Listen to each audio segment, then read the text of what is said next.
গ্যারেজের কথা বলেছেন। গ্যারেজ ব্যবস্থাপনাটা যারা পাটগ্রাম অঞ্চল বা নীলফামারী অঞ্চল থেকে আসবেন তাদের কলেজ ওপরে সাপ্টিবাড়ি স্কুল থেকে নিয়ে শুরু করে ওখানে একাধিক মাঠ রয়েছে। এদিকে বাবুপাড়া মাঠ রয়েছে, যারা মহেন্দ্রনগর অঞ্চল বা রাজারহাট কুড়িগ্রাম এদিক থেকে আসবেন ওই দিকে ঢোকার পথেই গ্যারেজের ব্যবস্থাপনা রয়েছে। আর যারা কুলাঘাট হয়ে যারা আসবেন নাগেশ্বরী, পাটেশ্বরী, ফুলবাড়ি এই সমস্ত জায়গা থেকে, ওনাদের জন্য যে মাঠগুলো রয়েছে সেটি হচ্ছে হাই স্কুল খেলার মাঠ। এছাড়াও যারা মোগলহাট অঞ্চল ওই দিক থেকে আসবে জন্য দুরাঘটি বর্ডার গার্ড স্কুলের ওখানেও কিন্তু মাঠ রয়েছে।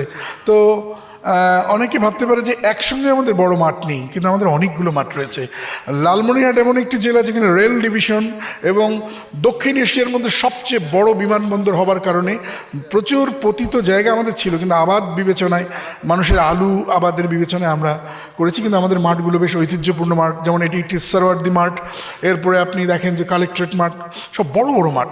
তো আলহামদুলিল্লাহ আমরা অধীর আগ্রহী আছি, দেখা যাক।